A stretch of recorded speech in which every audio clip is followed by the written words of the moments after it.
चलो अब इधर देखने का प्रयास करेगा। अब एक्सरसाइज तुम्हारा कितना ले लिए 7 है ना, 6 कंप्लीट हो चुका है, एक्सरसाइज तुम्हारा हो गया 7 है ना। अब 7 में भी वही काम करना, कह रहा right the names in English है ना, अंग्रेजी में नाम लिखिए। ठीक है, समझ गया।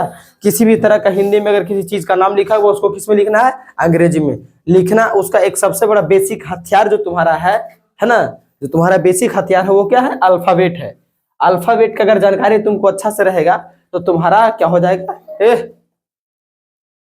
तुम्हारा क्या हो जाएगा, ये वाला चीज बहुत आसानी से बन जाएगा। देखो एक चीज बताते हैं गौर से, जब भी पढ़ाते हैं ना तो गौर से बोर्ड पे ध्यान दिया करो, नहीं तो तुम्हारा माइंड में वो बात नहीं रहेगा। ठीक है, ये ना कि बोर्ड पे नजर तो है कभी कभी, अगर बात किसी और से कर रहे हैं, ध्यान मेरा इधर उधर है, नजर हटी दुर्घटना घटी, ये कहानी सुना है। रोड पे चलता है तो कहीं कहीं बोर्ड पे लिखा हुआ तुमको मिलेगा, है ना। ये बात हकीकत है। जब तुम रोड पे गाड़ी चला रहा है तो तुम्हारा नजर रोड पे होना चाहिए ना। अब गाड़ी का हैंडल पकड़ रहे हैं ना, देखा रहा है तो नाक में भथरोइबे नहीं करेगा कि जो ना कि जो भथराएगा कि नहीं भथराएगा, ठीक है, समझ रहा है। हाँ देखो, किसी भी चीज को ना बनाने में समय लगता है, बिगड़ने में समय नहीं लगता है।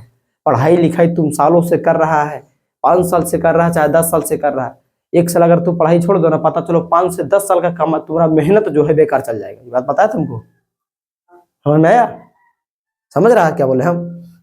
किसी भी बच्चा का ये हाल है। तुम छोटा सा एग्जांपल ये लो, अच्छा देखता हो किसी का घर या किसी का कोई बड़ा सा घर बना रहा, कोई बड़ा महल बना रहा है, ठीक है, बात बुझाया। बड़ा महल बनाया, बनाने में उसको 1 साल 2 साल 3 साल लगा होगा, 1 करोड़ 2 करोड़ जो भी पैसा लगा हो, पैसा भी लगा प्लस समय भी लगा ना। लेकिन अगर उसका तोड़ने का बात कर दो तो 2 मिनट नहीं लगतो तोड़े में, 2 मिनट नहीं लगतो भाषा में वो बड़का को बम लगा दे, कहानी खत्म। राम नाम सत्य होगा कि नहीं होगा। इसी तरह से क्या होता है, किसी चीज को बनाने में समय लगता है, बिगाड़ने में समय नहीं लगता। यहीं पे देख रहा है कितना बड़ा पहाड़ था, दिखा ना, फॉर द एग्जाम्पल यहाँ बता रहे तुम्हारा सामने दिख रहा था कितना बड़ा पहाड़ था। हाँ, और आज क्या हो गया, मार ब्लास्टिंग ब्लास्टिंग कर करके कहानी खत्म, ले ब्लास्टिंग दे ब्लास्टिंग कहानी खत्म, पूरा तोड़ फोड़ कहानी खत्म कर दिया, बचा क्या, बाबा जी का ठुल्लू, है ना। चलो देखो एक्सरसाइज क्या 6 है ना 7 है। इसका तुम्हारा मेन जो बेसिक हथियार है इसको बनाने के लिए क्या था, अल्फाबेट का ज्ञान होना, है ना। अल्फाबेट का मतलब होता है, जो बच्चा अगर नहीं जानता है तो हम लिख देते हैं, के से क से लेकर के ए से आ कर तक, ठीक है, समझा।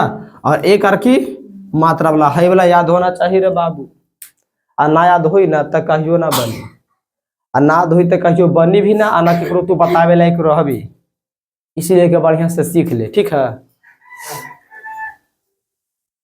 समझ ले क्या बोलनी, अरे समझ ली रे क्या बोली, हम समझ ली, हाँ ठीक है। तो इसी को बोलते हैं अल्फाबेट, ठीक है, इसको याद होना बहुत जरूरी। अब आगे देखते हैं क्या कह रहा, देव कह रहा है, मोहन कह रहा है, रमेश कह रहा है, पैसा कोई दिक्कत नहीं बाबू, बस सबका इंग्लिश समझना है। देखो डी से द होता है, और ई से एकर होता है, और भी से वह होता है, डी ई भी, देव, समझ आया, समझ रहा है। और एक चीज मिस्टेक मत करना, हुआ का इंग्लिश कहीं भी होता है, कहीं डब्ल्यू भी होता है रे चेला, ठीक है, समझ गया। चलो कोई दिक्कत है। अब क्या है, रमे क्या है, मोहन, एम से म होता है, ओ से ओकार, एच से हाँ, यहाँ पर एकर आएगा, यहाँ पर ए आएगा रे, मोहन। और फिर एन से क्या हो गया, MOHN मोहन, फिर रमेश, RAMESH।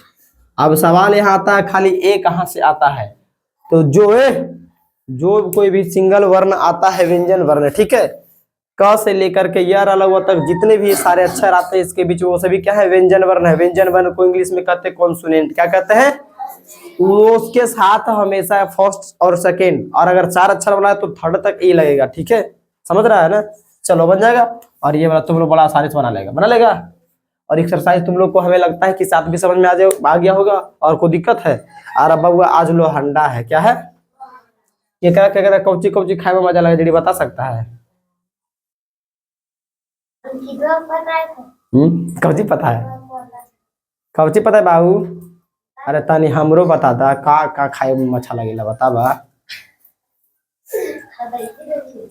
चलो देखो ठीक ठीक, हम समझते हैं सब कराए। सहारा के कुछ पसंद बा का आज है? एक सर ये क्या कहता है, तारीख अच्छे तरीका लोहंडा जी ने पढ़ रहा है। अच्छा चलो ठीक है, चलो बढ़िया है। अच्छा एक चीज से थोड़ा सा हमको जानकारी मिला है, जो छठ पूजा मनाया जाता है, छठ पूजा जो मनाया जाता है, छठ पूजा किस देवता को समर्पित है पता है? हाँ सूर्य देव को।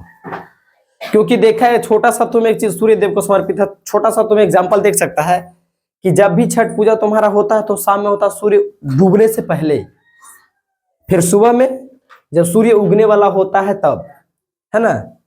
हाँ सूर्य का दर्शन उस दिन होना जरूरी है, उन्हीं को दिखा के आरती वगैरह धूप अगरबत्ती जो भी होता है घाट पे होता है, ठीक है। हाँ एक और बता दे ये सबसे बड़ा जरूरी बात, ठीक है, कि देखो छठ पूजा तो आ गया है चेला, आ गया है छठ पूजा। अभी छठ पूजा में बहुत सारा ऐसा घाट है जहाँ पे बहुत सारा पानी घाट में भरा हुआ है, गड्ढा से गड्ढा घाट, घाट का मतलब तालाब, जहाँ